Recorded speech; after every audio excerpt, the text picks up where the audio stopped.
Hoje, no site Beleza Today, vamos falar com o Dr. Oleg Sabatovich.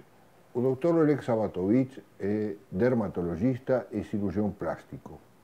Ele nasceu na Ucrânia, veio ao Brasil no ano 1988 e fez pós-graduação na Universidade Federal do Rio de Janeiro em dermatologia. Ele é doutorado na especialidade e fez também a pós-graduação em cirurgia plástica na PUC, na especialidade do Dr. Ivo Pitangui. Além disso, ele, junto com a sua esposa, a doutora Maria Paulina Quede, dermatologista, publicaram um livro de dermatologia estética, que já está na terceira edição, e que é um manual para todos os profissionais da área de beleza, especialmente médicos, fisioterapeutas e esteticistas. Então, com muito prazer, recebemos hoje aqui o Dr. Oleg Sabatovich. Dr. Oleg Sabatovich, muito obrigado pela sua presença no nosso site, que, como o senhor bem sabe, tem a função de educar, instruir, atualizar sobre os temas que se referem à beleza com seu caráter científico. Doutor, a primeira pergunta minha é uma pergunta genérica. Por que na atualidade existe essa preocupação pelo aspecto estético, que às vezes se fala de uma ilusão estética? Por que atualmente, ou sempre foi assim? Eu acho que sempre foi assim, a estética sempre era valorizada, mas atualmente a nossa sociedade, a toda a estrutura socioeconômica de qualquer país, de qualquer cidade, ela exige que sua apresentação, esteticamente falando, deve ser, entre aspas, impecável. Então todo mundo corre atrás de contornos faciais para ter uma bonita face, contorno corporal, vestir bonita roupa, e com isso se abrem muito portas, tanto para estudar, para entrar no mercado de trabalho, e a autoestima, ela é imbatível, como que precisa cuidar-se mesmo. E aí vem a pergunta, ela faz esses tratamentos, ela procura esses tratamentos de cirurgia para se agradar a si mesmo ou para agradar aos outros? Eu acho que tanto para outros como para ela mesma. Ela compreende que estando mais bonita, mais cuidada, com aspecto mais cuidado, etc., ela vai agradar outros, e esse agrado, essa receptividade por outros facilitam a vida dela, melhora a autoestima, melhora tudo ao redor dela, e psicologicamente a pessoa fica muito melhor, mais aceitável, menos irritada, menos preocupada, etc., etc. Bem, agora entrando diretamente na área da sua especialidade, a cirurgia plástica, existem técnicas, quais são as últimas técnicas, quais são as últimas tendências, existem riscos ou não há nenhuma alteração? Não sei, qual é a sua opinião a esse respeito? Olha, as tendências é a perfeição daquilo que a gente conhece. Durante 50 e 60 anos, últimos anos, foram desenvolvidas várias técnicas, e na base dessas técnicas se perfeccionou a maneira de operar. Essa maneira de operar se baseia no conhecimento da anatomia, da fisiologia, de psicologia de pessoas, estado de saúde de pessoa, que evita problemas, complicações ou riscos, tanto anestésicos como alguns mal resultados esteticamente falando. Últimos tempos a gente podemos acrescentar 20 anos para cá, o que apareceu no nosso mercado como ajudar para melhorar nosso trabalho é a inclusão de videoendoscopia para melhorar, por exemplo, a cirurgia de terço superior e terço meio de face. A gente tem perfeição alguns instrumentos, a gente tem inclusão de lasers para facilitar fazer corte por meio de luz emitida pelo aparelho chamado laser. E também todo o conhecimento que hoje a gente comparte com esteticistas, como para melhorar o período pós-operatório, que está incluído, que antigamente não era nem valorizado nem estudado, pela falta de conhecimento sobre o sistema linfático, sobre edemas, etc, etc, etc. O que a mulher brasileira procura mais na cirurgia plástica? Bom, depende de que cidade a gente vai referir-se no Brasil, né? Por exemplo, as cidades que são localizadas na beira de mar, tem praias, obviamente que cuidam mais, talvez, de perfil corporal. Por quê? Porque dermatologicamente tratam a face, que é muito mais fácil, então talvez essa preocupação da sua aparência facial não é tão preocupante. Porém, região mamária, região abdominal, glútea, lipodistrofias localizadas em uma outra área que impede vestir uma tal roupa para a praia, então a pessoa corre socorre um cirurgião plástico e procura realizar cirurgia plástica do contorno corporal, chamado do contorno corporal.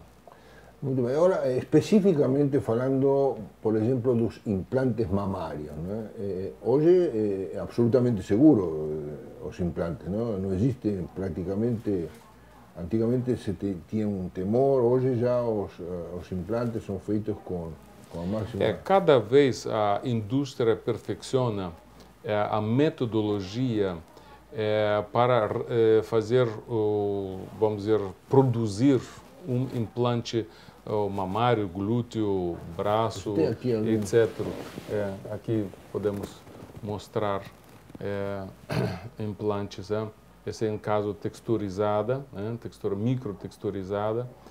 E que a gente está observando que à medida que a indústria se preocupa na medidas que apresentar, produzir melhor implante, nosso conhecimento como médicos, e não só cirurgião, sendo médico e cirurgião, a gente estuda comportamento, por exemplo, em caso de glândula mamária, a gente parte para o paciente que essa é uma glândula que tem evolução, tem involução, ela é hormonodependente, tem hormônios, prolactina que influencia sobre ela, outros hormônios sexuais que influenciam sobre ela, ciclo menstrual diretamente, às vezes, envolvido nos aspectos de edema ou não edema, crescimento ou não crescimento dessas glândulas, etc. Então, tudo isso, sabendo sobre comportamento biológico da glândula mamária, nos obriga a pedir exames e fazer um rastreamento sobre todos efeitos benignos no pré-operatório. No pré-operatório. Com isso, a gente diminui os problemas em posterior. E você falou uma coisa de imunologia nessa parte de estudo. Existem vários exames que a gente tem que pedir. Por exemplo, imunolinfotipagem leucocitária, onde a gente vai estudar perfil imunológico, porque de repente essa pessoa, essa mulher tinha problemas desde criança porque tinha dermatite atópica, porque tinha de repente asma bronquial, bronquite, alguma outra doença que de alguma maneira é resultado de problemas imunológicos de origem congênito.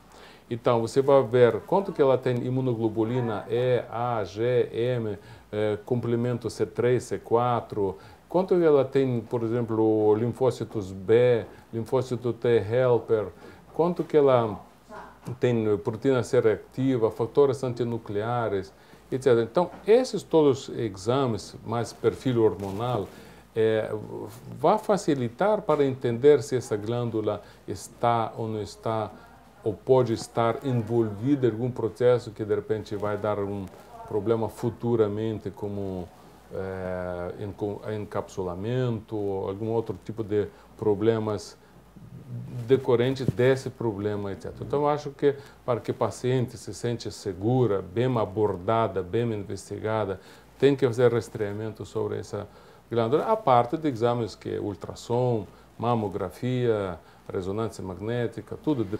Por isso que eu sempre falo, o paciente deve procurar médico e cirurgião plástico, não cirurgião plástico no sentido de palavra. Por quê? Porque conhecimento na medicina, que a gente tem conhecimento de anatomia, de fisiologia principalmente, das doenças existentes de outra área, na pediatria que acontece na imunologia, infectologia, endocrinologia. E esse conhecimento de outras áreas a gente tem que incorporar porque a gente vai ser cirurgião, vamos cortar, vamos movimentar essa glândula. Então, não podemos só ver mama no sentido de como colocar aquele implante, senão preparar como médico para que essa cirurgia aconteça da melhor maneira possível. No caso, pode existir encapsulamento no caso do implante, né? Nesse Pode. caso, tem que tirar o implante? Pode. A cápsula aparece como resultado imunológico de glândulas sebáceas do nosso tecido, como se contra corpo estranho, que seria implante. Isso é normal, isso é comportamento normal do nosso organismo. Obviamente, quando aparece demais essa reação imunológica, ela cria espessamento, espessura de cápsula maior e, por ser maior espessura, mais grossa e não uniforme, ela começa a movimentar e deslocar ou movimentar ou projetar, criar assimetrias e criar sensações que cada mulher, em sua maneira, vai falar, se sente dor, incômodo, endurecido, etc, etc. Então, isso nos leva que não podemos deixar que ela sofra toda a sintomatologia. A gente retira esse implante, de preferência previamente a DRT, já estudamos esses aspectos imunológicos, metabólicos, hormonais, tudo é relacionado individualmente. Qual é a idade da pessoa? Quantos anos tinha esse implante? Qual é o plano cirúrgico que foi colocado? E outros aspectos. E aí depois se indica a retirada, mas já prevenindo tudo aquilo que a gente investigou para que, entre aspas, correr menos risco que pode dar de novo a formação dessa cápsula. Obviamente, assim como deu primeira vez, pode dar segunda vez. Mas sabendo disso, que já tinha uma vez, tem maneiras, tratamento farmacológico, exatamente, tomar remédio ou injetar remédios via sistêmica para diminuir essa guerra imunológica entre anticorpos de corpo contra corpo estranho, que seria implante, exatamente. Agora, falando no pós-operatório, o pós-operatório é importante. Se um pós-operatório é bom, naturalmente o efeito vai ser mais duradouro ou vai ser mais visível. A participação da esteticista é importante, por exemplo, no pós-operatório? É importante de participação da esteticista, mas também é muito importante que no período pós-operatório a paciente deve ser orientada que tipo de cirurgia ela fez, que se exige no comportamento com ela. Por exemplo, falando de próteses, não movimentar braços, não fazer exercícios físicos para não aumentar temperaturas básicas do corpo, não aumentar pressão arterial para evitar sangramentos, colisão de líquidos. Isso por quanto tempo? Isso depende de vários fatores, mas é bom pensar entre 10 a 14 dias. Não transpirar muito, nada de quente, nada de vasodilatação que provoca calor seco, calor úmido, os banhos, etc. E outros detalhes que a gente, como tomar remédio, porque tem que remédio, como dormir, utilização de sutiãs modeladoras, especialmente indicados para uso, e às vezes se precisa ou não precisa algum remédio injetável ou não injetável usar para diminuir essas reações imunológicas. Já, por exemplo, numa abdominoplastia, uma lipoaspiração, a gente tem que já colocar drenagem linfática porque tem edemas mais severas, tem equimoses, tem algumas outras coisas que precisa remover todos os líquidos estacionados dentro do tecido que foi implicado dentro dessa cirurgia. Obviamente, sempre respeitar de novo calor seco, calor úmido, não aumentar temperaturas basais, não transpirar, ficar quietinho. Por quê? Porque está tudo costurado, tudo está fresquinho, etc, etc. Então, a experiência de uma esteticista ou uma fisioterapeuta que trabalha na área pós-cirúrgica, de cirurgia plástica, fins estéticos, conhecimento dela, experiência dela, a maneira como ela vai falar, a maneira como ela vai ter contato com o nosso paciente é muito importante para amortecer, vamos dizer, ambiente tão estressado que vive uma outra pessoa no pós-operatório. Bom, isso é muito importante. Eu gostei muito dessa mensagem, principalmente porque a gente sempre quis valorizar o trabalho multidisciplinário, que em realidade é o que ele falou, que é o trabalho em equipe. Dr. Oleg Sabatovich, muito obrigado então por participar no site Beleza Today. Obrigado.